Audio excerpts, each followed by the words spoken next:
Hola, ¿qué tal? Bienvenidos nuevamente. Hoy vamos a continuar hablando de las distribuciones que nos van a servir para esta unidad que es la estimación y la prueba de hipótesis.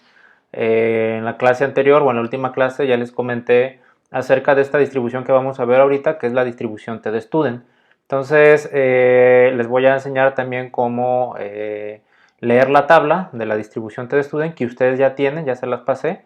Y es importante entonces que la tengan a la mano para que podamos resolver los ejercicios que vamos a hacer más adelante durante las clases. Entonces vamos a empezar con esta distribución, les decía, que es la distribución TD-Student. Les decía, ya les he comentado algunas cosas de esta distribución.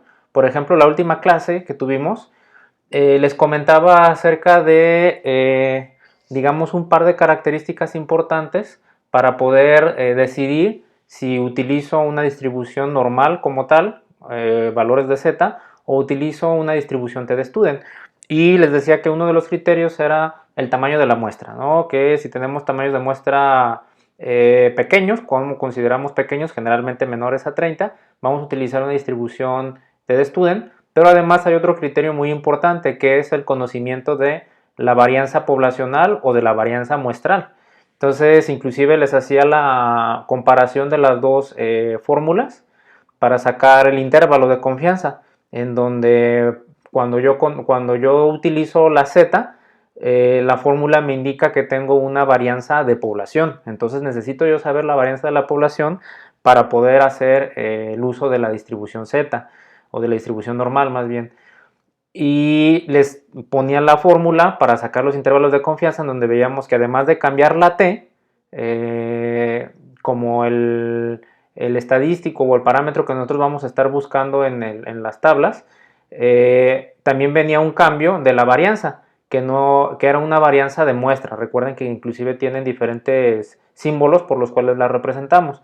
Entonces, veíamos que en esa fórmula del intervalo, cuando hay una t, también la tengo acompañada pues de una desviación estándar como en la z, pero una desviación estándar de la muestra. Entonces, ¿qué pasa cuando no conozco la varianza de la población? Entonces eso me va a indicar o me va a guiar hacia un análisis con una distribución TD-Student. ¿Qué es lo que hace la varianza de la población? Esto ya también se los he explicado cuando veíamos las distribuciones. Por ejemplo, si yo tengo, cuando veíamos las medidas de tendencia central y las medidas de dispersión, las medidas de tendencia central me decían, es una medida de la traslación, es decir, en dónde está el centro de esa distribución. Y o de posición, si ustedes lo quieren ver así, que finalmente como las vimos las medidas que hicimos de tendencia central. Y la varianza, por ejemplo, la desviación estándar, lo que me indican son qué tan dispersos son mis datos en esa distribución. Y entonces lo que harían con mi curva, mi campana de Gauss, es hacerla más ancha o más delgada, ¿no? Y entonces cambiaría este punto de inflexión que nosotros estamos viendo aquí, ¿no? Precisamente les decía, pues para hacer más ancha, para hacer más angosta mi distribución. Si yo tengo poquita dispersión de esos datos, una varianza o una desviación estándar pequeña, pues mi curva va a ser delgadita, va a ser muy fina, como un pico. Y si mi dispersión es muy grande, como indicada pues por mi varianza o mi desviación estándar, entonces esta curva se va a hacer más ancha, porque es lo que me está indicando. Entonces les decía en algún momento, en alguna clase, que entonces la distribución TD-Student es un ajuste a esta campana de Gauss dependiendo de mi tamaño de muestra, y que también comentábamos con el teorema del límite central. Al tener yo una mayor cantidad de datos, entonces esos datos o el comportamiento de esos datos se comienza, entre comillas, podemos poner a estabilizar, y entonces mi dispersión va a ir disminuyendo. Si yo tengo poquitas unidades en mi tamaño de muestra, pues entonces mi dispersión va a ser más grande. Entonces eso es lo que hace la distribución T, hacer un ajuste de esa campana dependiendo del tamaño de la muestra. Y lo que nosotros veríamos si comparáramos con una gráfica, con una campana de Gauss, vamos a ver que se ensancharía o se angostaría esa campana. Entonces, bueno, cuando nosotros conocemos entonces esta varianza o esta desviación estándar de la población, yo conozco pues cuál es la dispersión de esos datos que tengo. Entonces voy a conocer la forma de esa campana de Gauss. Cuando no la tengo, pues entonces tendré que calcularlo a partir de mi desviación estándar o de mi varianza de la muestra, pero recuerden que ese es un estimador para aproximarme a mi varianza o a mi desviación estándar real de la población. Entonces, por eso hacemos ese ajuste con la distribución t-de-student. Ok, bueno, a ver, ¿qué más venía aquí? Bueno, esto ya se los dije. Ok. Les decía, bueno, esto ya se los dije, asumir que la desviación estándar de la población no se conoce implica no tener la claridad de la forma real de la campana. Y entonces por eso tenemos que determinar o acercarnos a hacer una aproximación mediante esa distribución t-de-student. Bueno, eso ya se los había comentado. Entonces, esto, bueno, también ya se los comenté. En la práctica, cuando la muestra es pequeña, entonces la certeza o la veracidad sobre mis parámetros como la varianza, tanto de la población o de la muestra, pues entonces no va a ser tan precisa esa certeza. Por eso entre tamaños, y les comentaba, pues es lo del límite central, entre yo tenga tamaños de muestra más grandes, esos datos se van a acercar más entonces a la realidad de cómo se presenta mi población, el fenómeno que estamos observando ya en la población. Entonces, al final de cuentas, pues vamos a utilizar entonces, si no tenemos ese conocimiento de la varianza o desviaciones estándar de la población, pues voy a utilizar el estimador, que es la varianza o la desviación estándar de la muestra, ¿sale? Y para eso además necesito asociarlo con este valor de la distribución t. Entonces, obviamente el desconocer esta varianza o la desviación estándar, pues nos va a generar mayor incertidumbre y entonces por eso va a cambiar el intervalo de confianza. Ustedes lo van a ver, de hecho se los comentaba y ahorita inclusive podemos verlo en la tabla, que cuando yo tengo tamaños de muestra muy grandes, mi valor de t se va a asemejar mucho al valor de z, a los que ya hemos observado. Por ejemplo, el 95% de confianza que comentamos que es el 1.96. Cuando yo veo en la tabla de distribución t-de-student un tamaño de muestra muy grande, vamos a ver que ese valor se aproxima mucho a ese 1.96 cuando hablo del 95% de confianza. Cuando mi tamaño de muestra entonces es más pequeño, obviamente tengo mayor incertidumbre y van a ver que esos valores se van a hacer más grandes. Por ejemplo, no sé, podríamos encontrar para un 95% de confianza, pero dependiendo de mi tamaño de muestra, a lo mejor un valor de t de 2.5, que ya pues está bastante alejado del 1.96 que tiene el valor de la tabla de la distribución normal. ¿Por qué? Porque entonces voy a hacer más grande mi intervalo, pues porque tengo una mayor incertidumbre de en dónde está mi media poblacional real. Y es también como lo que vimos en la última clase. Yo les decía, si ustedes construyen el intervalo de confianza con 90, 95 y 99%, van a ir viendo que conforme voy aumentando esa confianza, mi intervalo se va a hacer más grande para abarcar una mayor área bajo esa distribución o esa campana de Gauss. Entonces son conceptos que ya de hecho ya hemos visto un poquito, pero sí es importante que queden bien claros.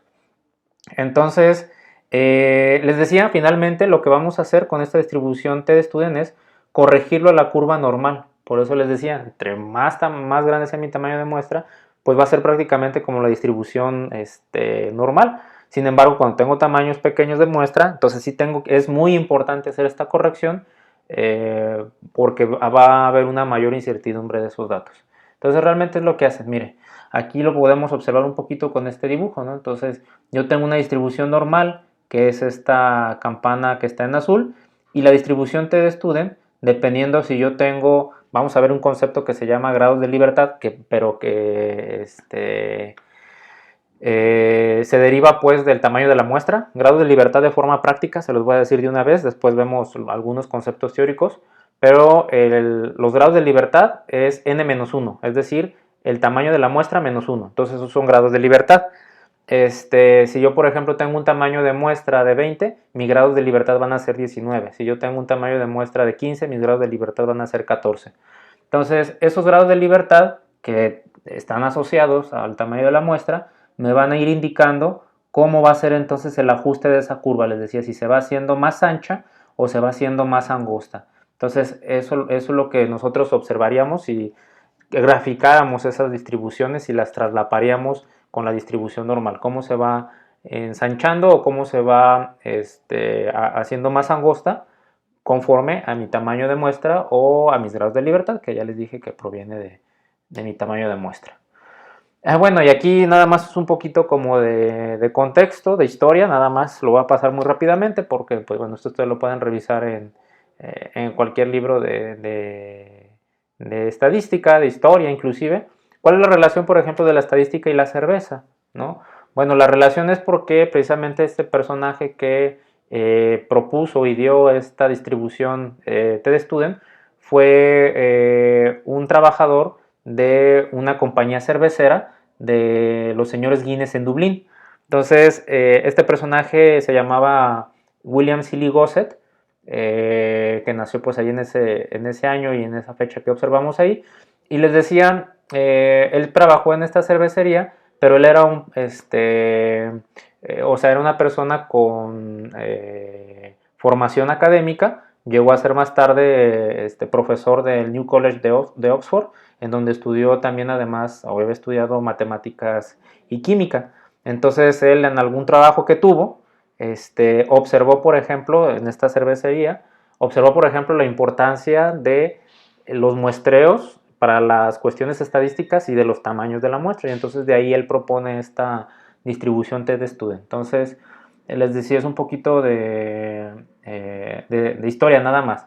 Porque, bueno, no se sabe exactamente cuándo Gossett comenzó a interesarse en esas cuestiones de la estadística. Pudo haber sido cuando él estaba ahí en la cervecería y veía los procesos que se realizaban para el control de la calidad de ese producto, de esa cerveza. Entonces, generalmente, pues como o tal vez él conocía, les decía, era una persona con formación académica, pues a lo mejor le preguntaban y entonces él se empezó a interesar en estas cosas. Y les decía, pues formaba parte del control de calidad para el proceso de producción. Entonces él veía que el hacer los muestreos era muy importante, entonces esos tamaños de la muestra, pues para estimar adecuadamente estos parámetros en la población, o simplemente pues no era práctico hacer un muestreo pues de todos los productos o de todo el lote que se producía de cerveza, ¿no? Entonces, en 1903 ya hacía, por ejemplo, proponía algunas cuestiones como el cálculo de error probable. Nosotros lo vamos a ver, de hecho ya se los había mencionado, ¿no? Hay por ahí un error estándar del que hemos hablado y que, bueno, luego les voy a volver a comentar para que ustedes recuerden que es error estándar. Y bueno, les digo, él empezó a hacer ya estas teorías, estas herramientas para poder llevar a cabo, pues, sobre todo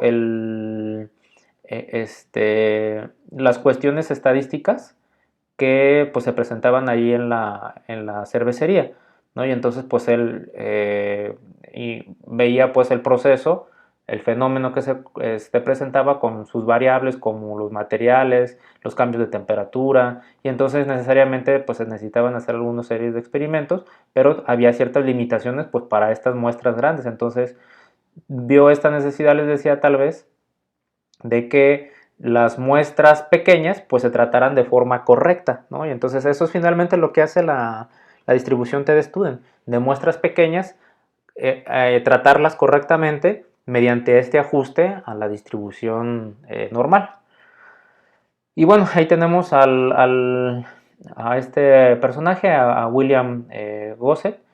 Y bueno, aquí como dice, y es algo que hay que resaltar, pues no fue una cuestión de accidente, sino fue por las circunstancias de su ambiente laboral, tal vez en ese momento, que lo fueron orillando a solucionar un problema que él veía que se presentaba, ¿no? Entonces, pues generalmente así es como se desarrollan muchas cosas, ¿no?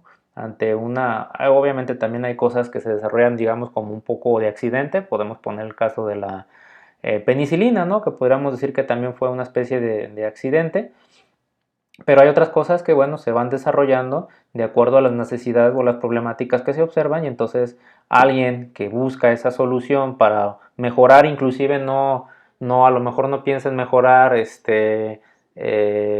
todas las o crear herramientas estadísticas nuevas, pero simplemente para mejorar el entorno en el que se encuentra, pues se desarrollan estas herramientas.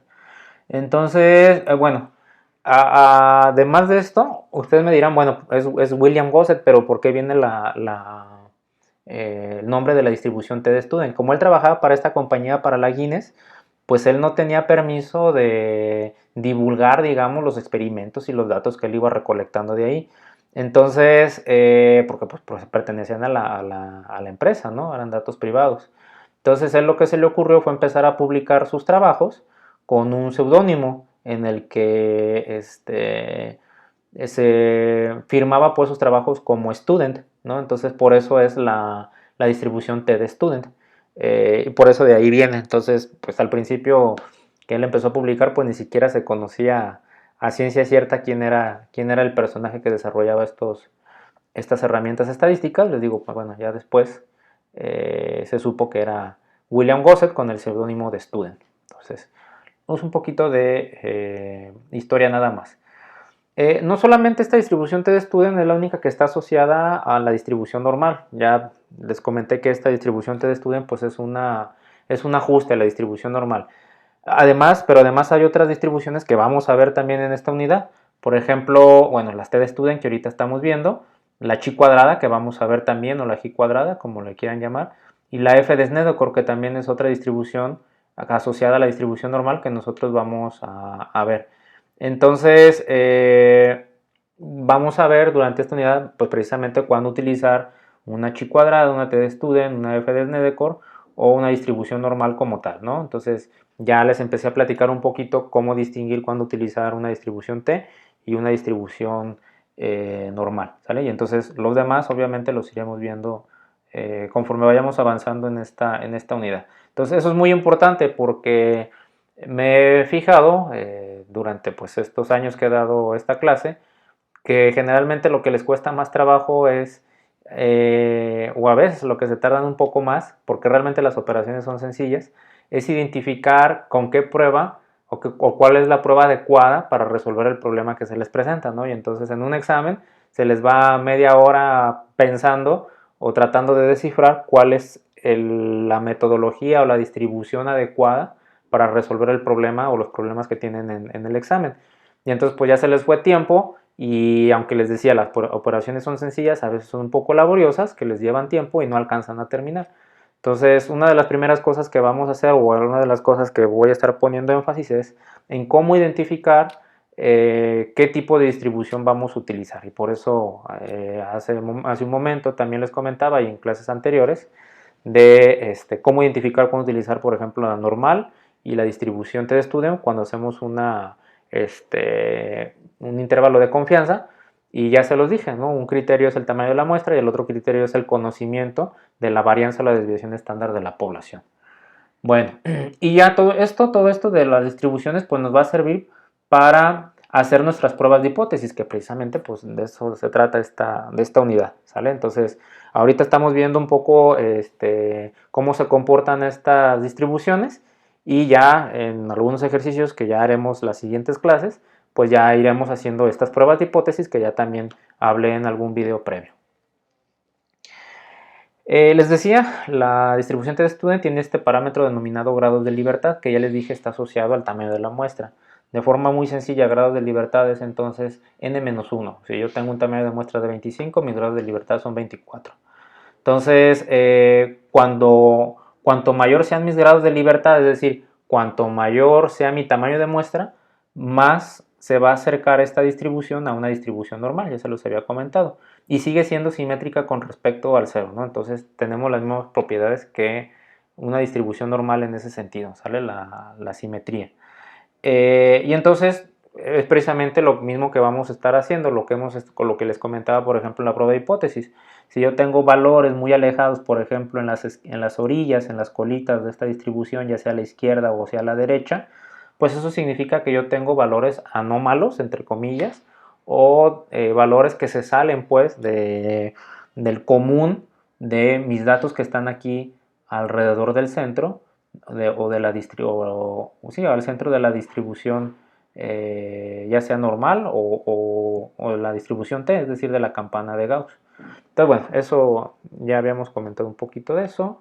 Aquí hay algunos definiciones teóricas de qué son los grados de libertad.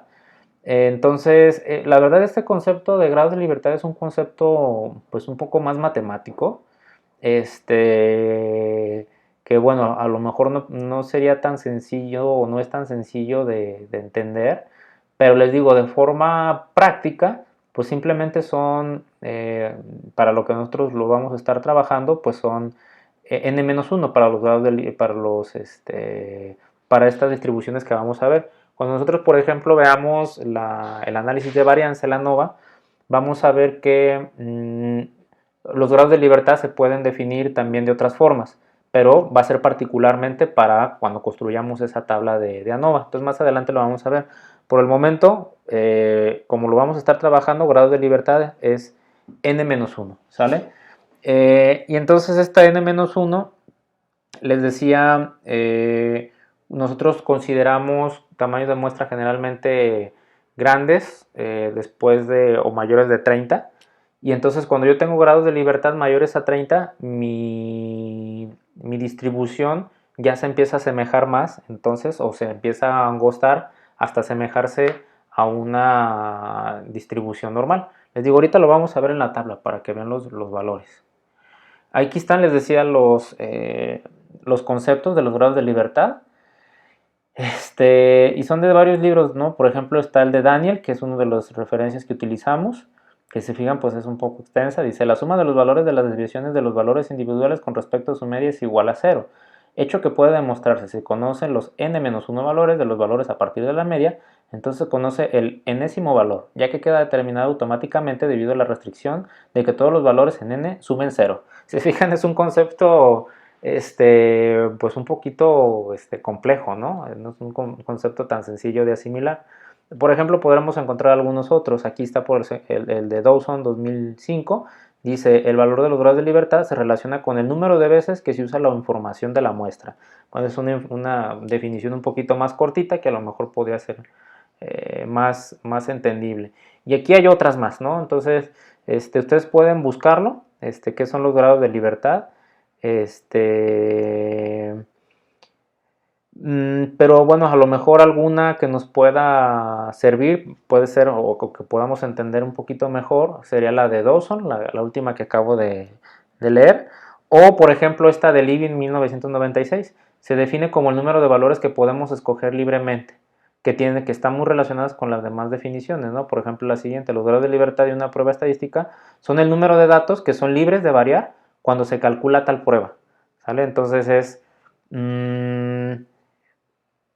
cuando yo inicio la prueba, no tengo la libertad de escoger, vamos a decirlo así, todos los datos, sino voy a tener la libertad de escoger n-1, es decir, si era 30 el tamaño de la muestra, tengo la libertad de escoger 20, que es una cuestión de probabilidad. A la hora que yo escojo uno de esos datos, los demás, o ese dato ya quedó fijo, ¿no? Ya lo seleccioné, digamos, y ya no lo puedo escoger, pero puedo escoger a los otros 29.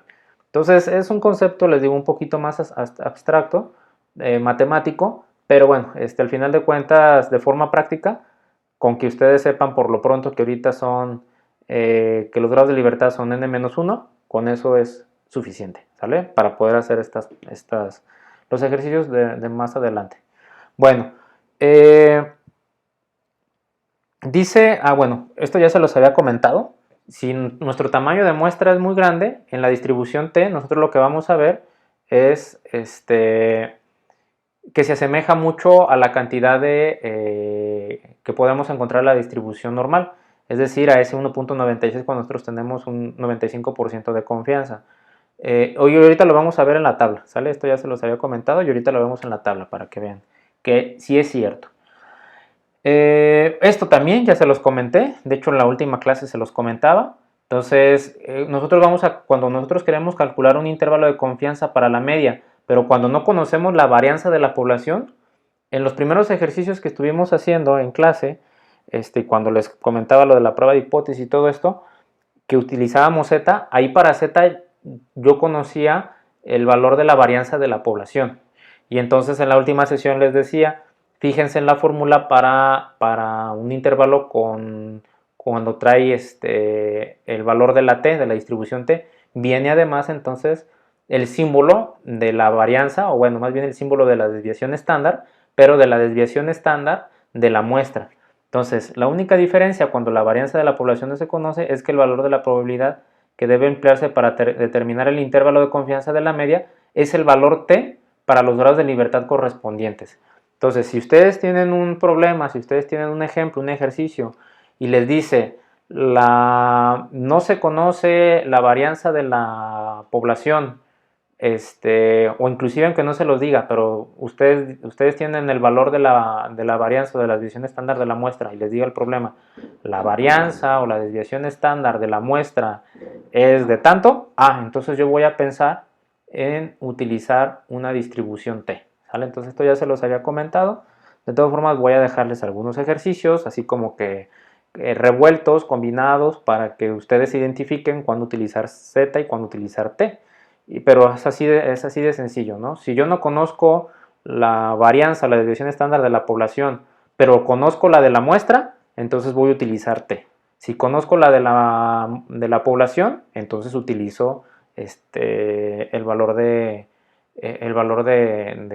Z. Entonces ese es el principal criterio, además del tamaño de la muestra, pero cumpliendo ese primer criterio de la varianza o la desviación estándar de la población o de la muestra, ya, con ese tengo para saber si es T o Z lo que voy a utilizar. Bueno, aquí está una tabla, ahorita me la voy a brincar, porque aquí tengo otra, por ejemplo, son de diferentes referencias, ¿no? Esta y esta, pero son exactamente lo mismo. Pero la que yo les quiero mostrar es ahorita la que ustedes tienen o la que yo les compartí, pues para que, digamos, sea más acercado a la realidad con lo que vamos a estar manejando, con la tabla que ya les pasé. Pero ustedes pueden encontrar estas tablas, las de Z, las de Chi, todas las que les pasé ya, en cualquier libro de estadística, generalmente vienen ahí en los apéndices o en los anexos. Entonces ahorita les muestro la que yo les pasé, tiene la misma información. Y esto es lo que les decía, que de hecho vimos la última clase, ¿sale? Que es, por ejemplo, cuando yo conozco la varianza de la población, empezamos nosotros a hacer ejercicios con esta fórmula de aquí, ¿sale? Empezamos a hacer ejercicios con esta fórmula de aquí. Y si se fijan, lo que yo tengo es una desviación estándar, pero de la población. Y entonces lo que utilizo yo es una Z.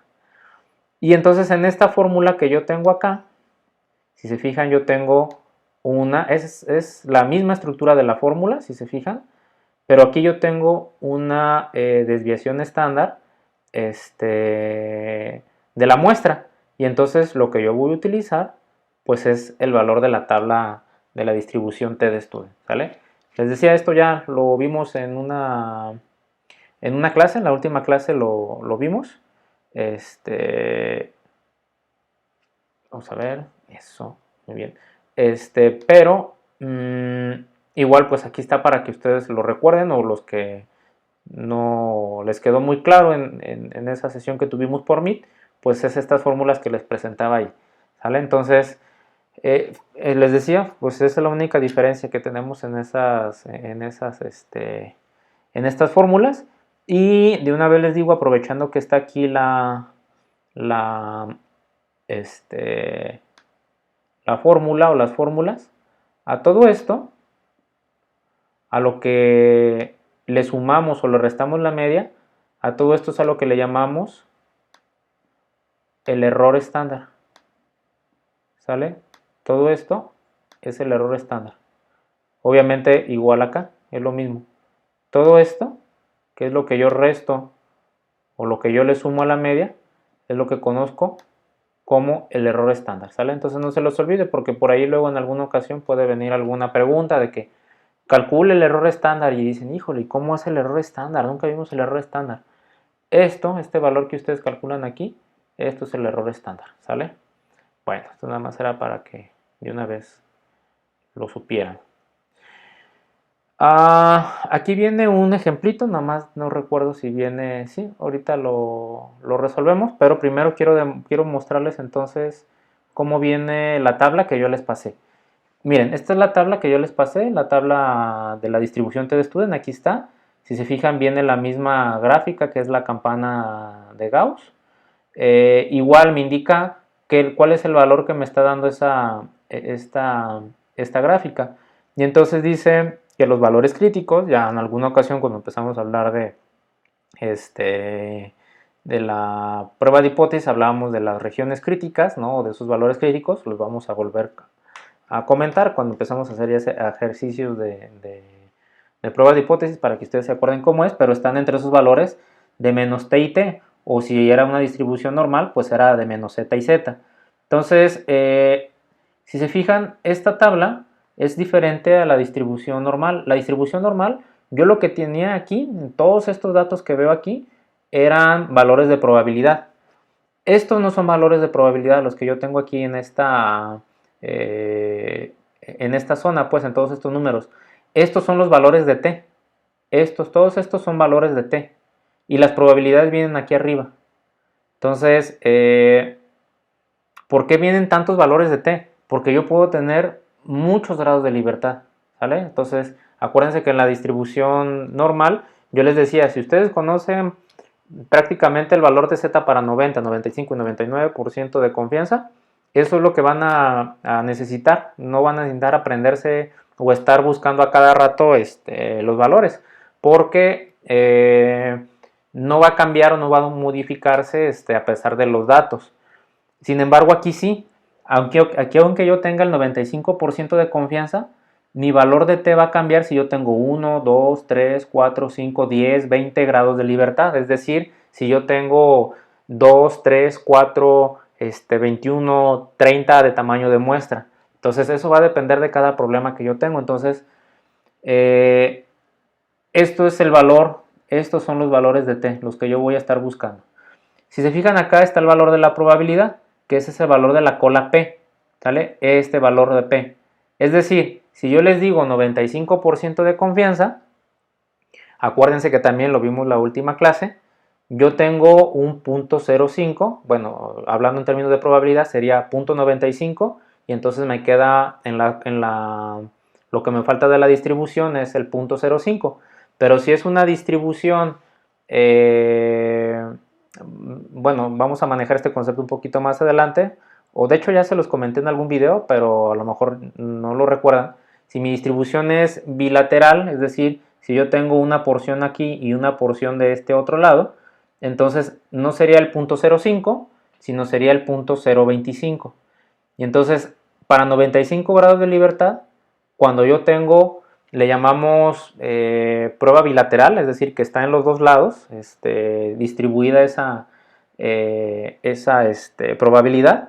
Aquí sería unilateral, porque está de un solo lado. Bilateral es que esté de los dos lados, como cuando construíamos los intervalos de confianza. Nosotros estuvimos construyendo intervalos de confianza bilaterales, y entonces me quedaba 0.025 de un lado y 0.025 del otro lado. Entonces les digo, esto ya lo vimos en un video, pero es importante que lo recordemos y se los voy a volver a comentar y lo voy a volver a recalcar, porque es importante que lo conozcamos también cuando vayamos a resolver estos ejercicios de prueba de hipótesis, porque vamos a tener problemas que son, o hipótesis que van a ser unilaterales e hipótesis que van a ser bilaterales. Pero bueno, eso se los voy a explicar ya con algunos ejercicios y algunos ejemplos para que quede bien claro. Nada más recuerden eso ahorita, que si hablamos de que está entonces distribuido de los dos lados, como los ejercicios de intervalos de confianza que resolvimos la última clase, pues entonces sería 0.025, 25 de un lado y 0.25 del otro, que me va a dar el 0.05, que es lo que falta de la distribución. Y entonces dependiendo, por ejemplo, si yo tengo, vamos a poner un tamaño de muestra de 10, yo tengo que buscar entonces, lo voy a marcar, yo tengo que buscar entonces, ahí está, este sería mi probabilidad de la cola, 0.25, es decir, cuando tengo un 95% de confianza y es bilateral, esa sería mi probabilidad. Y si yo tengo un tamaño de muestra de 10, entonces mis grados de libertad serían igual a 9. Quiero aquí seleccionar nada más esto, ajá, ¿sale? Sería igual a 9. ¿Por qué? Porque ya quedamos que grado de libertad es n-1. Y entonces si son 10 grados de libertad, perdón, si son 10 el tamaño de mi muestra, son 9 los grados de libertad. Entonces, ¿cuál será el valor de t? Pues yo tengo que seguir aquí para encontrar acá mi valor de t. Entonces, el valor de t es 2.262 para 95% de confianza. Puedo tener el mismo 95% de confianza, pero entonces yo les cambio el tamaño de la muestra y les digo, ¿saben qué? El tamaño de la muestra pues solamente es de 5. Entonces voy a tener 4 grados de libertad y entonces mi valor de t sería de 2.776. ¿Se fijaron? Ya cambió mi valor de t. ¿Por qué? Porque entonces estoy haciendo ese ajuste en base al tamaño de la muestra o leyendo el parámetro aquí que es los grados de libertad.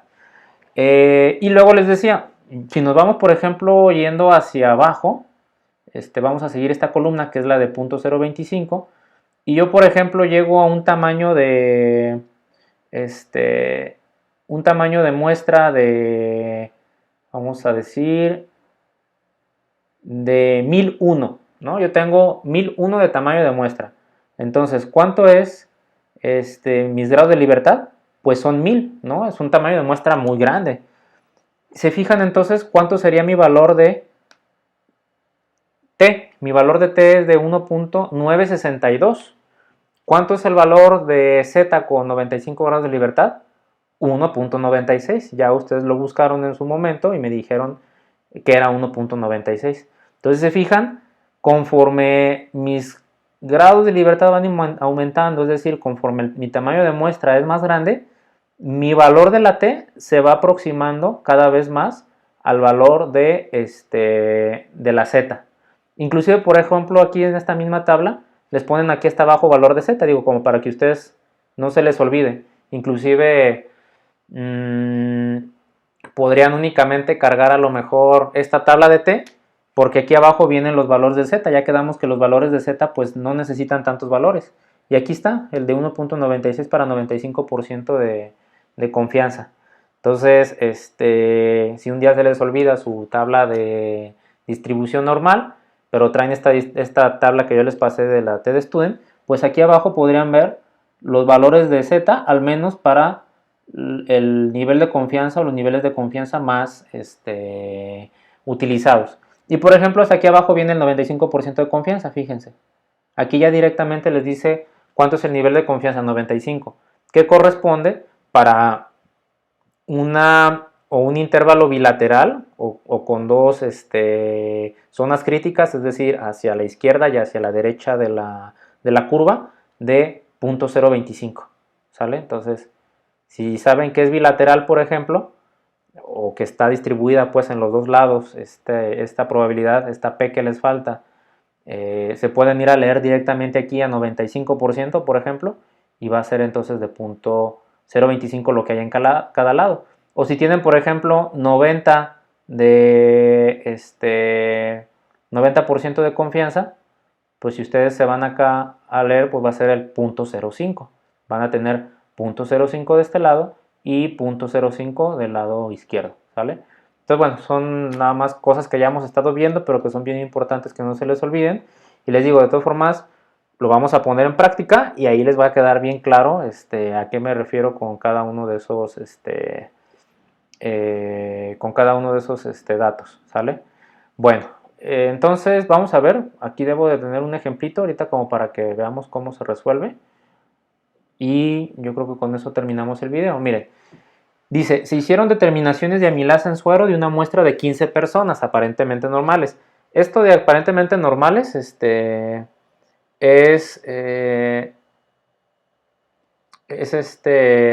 para indicarnos que se asemejan a una distribución normal. Dicha muestra proporcionó una media de 96 unidades por cada 100 mililitros y una desviación estándar de 35 unidades. Se desconocía la varianza de la población, fíjense, se desconocía la varianza de la población y lo que me están dando entonces es la desviación estándar, pero de esa muestra, ¿sale? Aquí dice, dicha muestra proporcionó una media de bla bla bla y una desviación estándar. Entonces me están dando desviación estándar de la muestra. Y por si no me quedara claro, además me dicen, se desconocía la varianza de la población. Entonces, yo con esto yo ya sé que debo de utilizar una distribución t-de-student porque no conozco la varianza de la población. Y además, pues hay otro dato que pues es importante. Mi tamaño de la muestra es pequeñita, ¿no? Entonces, al ser mi tamaño de muestra pequeñita, obviamente debe de haber un ajuste para ese tamaño de población, de muestra. Si fuera aquí muy grande mi tamaño de muestra, como ya lo vimos en la tabla ahorita como les ponía, a lo mejor cercano a 1000 que veíamos, pues entonces va a ser el mismo valor prácticamente que el que yo tenga en la Z, y entonces no importaría realmente si utilizan Z o T. Digo que no sería lo correcto, pero en términos prácticos el cálculo les daría lo mismo. Pero aquí les decía, esto ya, o sea, la varianza de la población, que no la conocemos, ya me está indicando que yo necesito o que yo voy a utilizar una distribución t-de-student. Y además que es muy importante además hacerlo con la distribución t-de-student porque yo necesito hacer un ajuste por el tamaño de muestra que es muy pequeñito, ¿sale? Y entonces siempre les debo de indicar yo de cuánto va a ser su nivel de confianza. Aquí les dice 95% de nivel de confianza. Y entonces tenemos la fórmula que les decía, es muy parecida a la de Z, en donde yo tengo en lugar de una Z, tengo una T, y en lugar de tener la desviación estándar de la población, lo que yo tengo es la desviación estándar de la muestra, ¿sale? Y entonces simplemente es sustituir. Yo conozco mi media, que ya me dieron que son 96 unidades por cada 100 mililitros, mi desviación estándar que son 35, mi tamaño de muestra que son 15, por lo tanto mis grados de libertad van a ser 14. Y lo único que me falta entonces es leer o encontrar mi valor de t, y entonces para eso voy a necesitar de mi tabla. Entonces vamos a buscarlo, ¿vale? Vamos a buscarlo de una vez. Tengo 14 grados de libertad, vamos a buscar 14 grados de libertad, aquí están, 14 grados de libertad, con el 95% de confianza, aquí está, va a ser 2.145. Vamos a ver si es cierto, bueno, ahí está, 2.145, ¿sale? Y entonces simplemente sustituyo la media, que es 96, mi valor de t, que les decía, no se confundan con esto que está entre paréntesis, esto solamente me está indicando cuál t estoy utilizando, que va a ser con 95% de confianza. Entonces el valor de t, todo este término son 2.145, mi desviación estándar, que es 35, entre mi tamaño de muestra, que son 15. Y listo. Sumo, a la media le sumo todo este término y voy a obtener 115 como mi intervalo superior. Y luego ese 96 le resto todo esto de aquí y voy a tener como mi límite inferior 77. ¿Sale? Entonces, eso es el intervalo de confianza, pero con una distribución t-de-student. Bueno, vamos a hacer más ejercicios. Les digo, les voy a dejar una tareita ahí en donde les pongo algunos ejercicios revueltos entre distribución t-de-student y distribución normal para que hagan el cálculo de sus intervalos de confianza. Pero si ya la vez pasada vimos cómo calcular el intervalo de confianza para Z, para T es exactamente lo mismo, lo acabamos de ver, simplemente ahora necesito hacer el ajuste observando los valores de T asociados al tamaño de la muestra, es decir, con los grados de libertad que me presenta la tabla. Entonces, bueno, le voy a dejar hasta aquí el video. Seguramente en la sesión de Meet haremos algunos ejercicios para ver si esto está quedando claro, y así sirve que pues en vivo estoy preguntándoles y ustedes me están respondiendo si queda alguna duda de los ejercicios, ¿sale? Entonces, bueno, con esto termino y nos estamos viendo en clase. Cuídense.